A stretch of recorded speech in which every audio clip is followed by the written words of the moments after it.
Hi, Miami. David Winker here. I am so happy to be here So am I. to talk Calusa with Amanda Prieto and Dennis Horn. Welcome, guys. Thank you. Nice to be Could here. you introduce yourself and we'll get started? Okay, I am Amanda Prieto. I'm a Calusa resident and homeowner in the area, and I've been advocating for the protection of our community. It's 168 acres of green space, parks and rec land, and we're facing a large-scale development.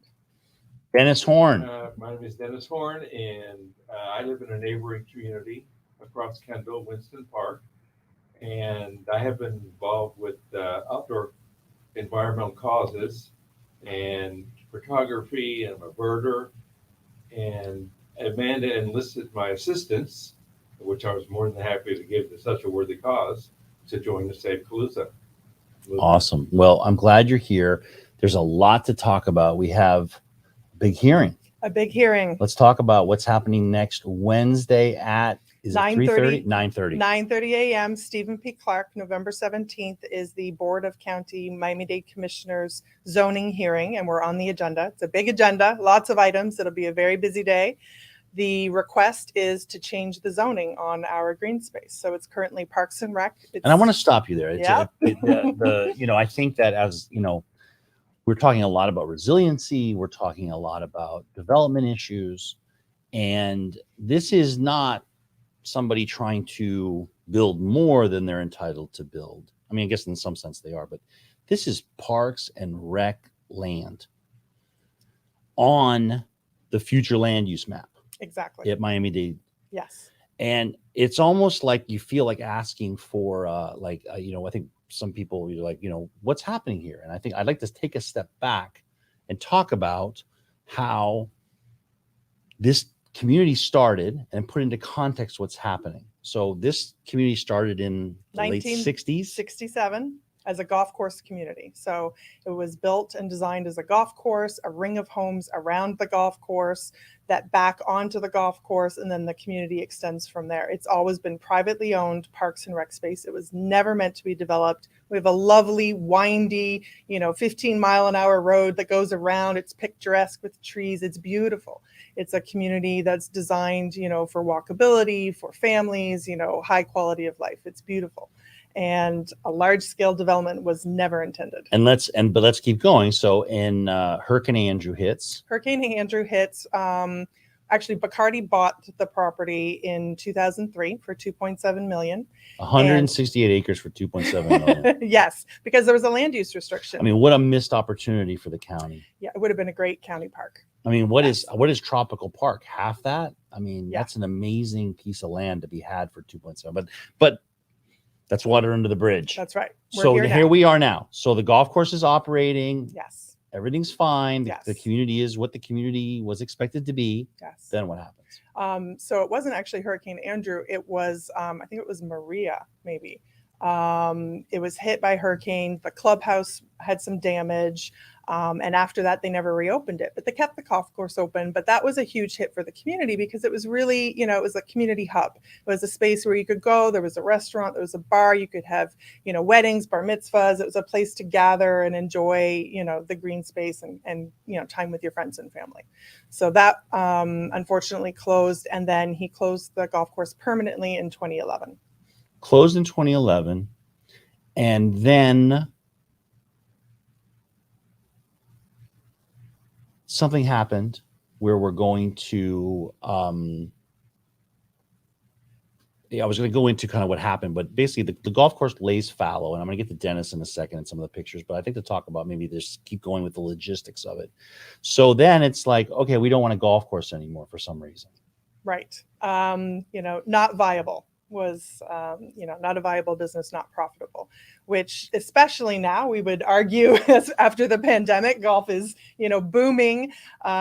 Certainly the other golf courses in the area are doing well. And I think it's a real shame the community. And that's the idea. And I think that's one of the key things about green space. And again, Dennis, I'm promising to get to you because there's an important thing that's happened to this land lying fallow. But it is like the flexibility of green space, because it's like, all of a sudden golf course, maybe it wasn't viable for a certain time period. It certainly got viable quickly with the social distancing required, right? Golf having a moment right now, right? Yes. Golf is on fire Sure. because you Yes. want to be. I went golfing the other day, and you know, and it's like, you know, that you can't pull out the pins, and I mean, it's all done, so it's a perfect social distancing sport. Yes. So it would seem like it, but the idea is to take this fallow land and turn it into 550. And I'm going to come back to you because I want to talk about how they did that, because of course it seems like, wait a minute, there's a 9-year covenant. Like, how could that? I mean, of course this shouldn't happen. I think, Dennis, maybe tell me a little bit about, and I want to show some of the pictures to give some context to people that are watching this. Could you go ahead and we'll go through the pictures as you could describe them, but you took these pictures on the space. I have the fun job. You know, Amanda's working with everybody in the community, and I get to get out here and take photographs of this beautiful rookery. There are 4 different species of birds that Go back one, would you? That is use my this rookery. favorite bird. That's the green heron. That is a tricolored heron in breeding plumage. Mm. And you can see the colorations. This is right before. Wow. Actually, I have photos of them breeding.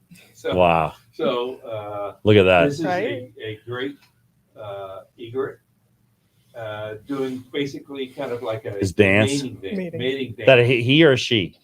It's hard to Hard to tell. Yeah, I understand. And is doing the mating dance. Show us the next one with the babies. Mm, And this Look at those babies. both parents, nurture the hatchling. So I don't know if this is male or female, but there were dozens and dozens of nests in this rookery. Yeah. I mean, hundreds and hundreds of great egrets, tricolored heron, anhingas, cattle egret. Is an extremely unique place that it. And then we have an anhinga. We can This is see an that. anhinga with the young in the nest. There is no place else. I want to stop at that picture. That is actually, go to the next one. Show the next one if you would. I mean, look at that. So this is an interesting thing. And you're seeing this nationwide where some green spaces, as nature kind of takes back space. Mhm. And I think I wanted to kind of chop this up in the way that I did a little bit. It's the narrative kind of breaks up, but I think it is important for people to see what this is. This is not some rundown piece of land. This is a beautiful golf course that has gone back to nature, and you can see the rookery. Have come back and taken over this green space. So here's what we're talking about. Here's what we're arguing about. So they want to take that 168 acres mhm. and turn it into 550 homes. So back me up a second, because there was a meeting where, despite the best efforts of residents, the covenant was broken. Yes.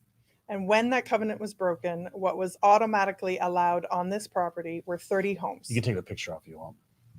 Put So- the comments up for me too, would you? Keep going. So those would be 30 homes, 5-acre lots, basically. That's what was automatically allowed when the covenant was released. So in order to ask for anything more, they had to submit a new complete zoning application, site plan, environmental assessment, all of those things. So that's what they've done, and that's what the hearing is for next week. And so the idea is the talk to me about the issues as far as the wildlife. So the idea is, it's one thing, again, it's problematic to put more homes into West Kendall. Right. It's going to impact the school, Yes. which I understand is Full packed. capacity. It's going to impact the traffic, which Yes. don't need any studies. No one needs any studies. Dennis. Thousands It's of cars. overpacked. Yes. And then, but there are some environmental issues. So talk to me about how Yes. does that present itself in a case like this? So residents were always concerned about what would happen to the wildlife. And since it's private property and it's been closed for 10 years, nobody has an accurate assessment of what's there. But what we can do, because the rookery and parts of the green space back onto private owners' backyards, we've been monitoring closely. We've been asking for people to send in photos to let us know what they see. We went through all the county records and looked at what wildlife might be typically expected on a golf course in Miami. And the immediate 2 concerns were Florida bonneted bats and birds possibly nesting in this rookery. So that's where we kind of focused our efforts. So we reached out to Bat Conservation International and said, we want to be proactive. We don't want to sit here and wait for the applicant to submit their environmental studies and not have enough time to do our own, research into it. We want to be prepared. What can we do proactively? So they helped us set up some acoustic devices to collect data to see, are the bats there and what kind of numbers are we looking at? And then the other thing we did was we sought some neighborhood support to say, anybody who's taking photos, if you could, document everything, work with us, share with us, and we'll try to increase awareness and see what we can find. So there is confirmed activity of the Florida bonneted bat. The owner also did their own study, but U.S. Fish and Wildlife Service has not provided consultation. So I went through, and there's guidelines on how to do these studies. And I have a research background. So I went through and just kind of compared what they did to what's normally expected and came up with a lot of concerns. When they did their acoustic monitoring, the weather conditions weren't properly done. And they didn't do an emergence survey, which is you stand by the trees at sunset and wait for the bats to emerge so you can look for roosting. So when they did their roosting survey, there's 580 trees on the property. They're asking to remove 577 of them. And they only checked 7 for the bonneted bats. So, that's a huge red flag for me. It might be perfectly appropriate. I'm not an expert. I can't say that. I would love for Fish and Wildlife to come in and offer that expertise. And in terms of the birds, when we started, taking the photos, we documented everything. We looked at their survey. They did not provide wildlife utilization. So they went to the rookery. They went to the golf course in December. They looked around. They observed which birds they saw, which birds might likely be expected. They made their little list and report, and they didn't come back during the entire nesting season. So when we saw the report, we realized we had more data than they had. Yep. So we reached out to Florida Fish and Wildlife and said, listen, we're concerned. We need some guidance. We need some assistance. What can you do? What can we do? We want to make sure that this nesting has been documented properly. We know for sure we have multiple phases of the tricolored heron, which is a state threatened species.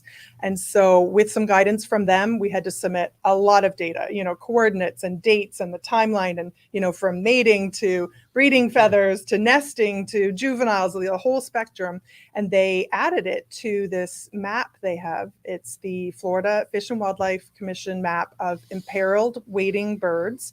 And it only reflects colonies that are, threatened or endangered that have been nesting in the last 5 years. So we were thrilled. Calusa Rookery, if you go to this map, is there for the first time ever. The concern is when you look at the, Durham County reports and staff recommendations, that information is not reflected. Completely. It's like ignored. It never happened. It's like a decision is going to be made on this property, but we would like a decision to be made with all the proper full information, and they don't have it. We have it, and we submitted it. Yeah. And FWC agrees, and anybody can look up this information on the species of birds, the numbers, the whether they're nest building, they're sitting on a nest, they're raising young. All that's available. Yeah. In pictures on eBird. Yeah. And it's all public data. It's interesting that you say that, because I think the problem is with that is, you see what an inefficient process this is. Like, it's like, the developers have full access to staff. The developers have full access. They set up meetings and, they do it. The lobbying is very effective. The residents have to show up and spend 2 minutes, okay, here's what's happening. Here's, we submit things.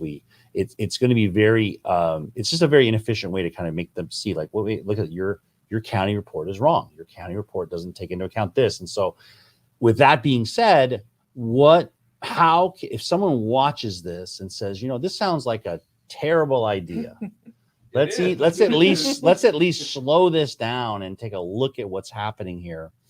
At a minimum, what should they do? Two things. One, we have a protest letter on our website, savecalusa.org. You type in your name, your address, and you can read through. I have a draft there. You can change it if you want, or you click send. It goes directly to the county on file, so the county will add it to the zoning records. Commissioners will see it before the hearing. The second thing is please come to the hearing. Come support us. If you don't want to speak, come speak. You don't need to live in Calusa. Any Miami-Dade resident is welcome. If you have questions, go to our website. We have lots of information. We need strong community opposition to this development. Let's do it. And they can see these pictures on the website. Absolutely. They can see the history. Yes. SaveCalusa.org. Anything else you want to encourage anyone? Any parting words for everybody? I think, if anything, we've learned that being engaged and informed is extremely useful and almost imperative. And to stay aware of the decisions being made in your local communities and get involved. This impacts not just the Calusa residents. This is all of West Kendall is going to impact. But if you care about nature and the wildlife, these birds, they're going to be gone if this development is approved. Yeah. They will no longer have a place. It's an interesting problem because I think that's the thing is that just like I don't know if it's a matter of education or something, but we need green space for just stuff, like the things to happen, to absorb the sun, for water to run off. Like everything can't be paved. And I don't know when it's going to happen. When you think about New York, think how beloved Central Park is. And it's just maybe we just, because we've been spoiled, we have so much green space. It's just like, who cares, that we're we're going to get rid of this with all these beautiful birds, with all these, the bugs and the butterflies and the bees and it goes on and on and on. So please get involved. That is the best way to do it. And please reach out to Amanda. She's an incredible community organizer. She's been a tireless worker on this. I got to tell you something. You have been incredible, and I want to congratulate you. And I wish you the best of luck as we go in there on Wednesday and see if we can open some eyes. And I want to thank you. Those pictures are stunning. They're in my PowerPoint that I'm going to be there with. And I need to give you credit. They're there. Those pictures they're amazing. Hopefully they'll give people an extra little boost to join the cause. That's good. Well, thank you so much. Thanks everyone for watching, and please spread the news. Yes. And check out savecalusa.org. Thank you. Thank you.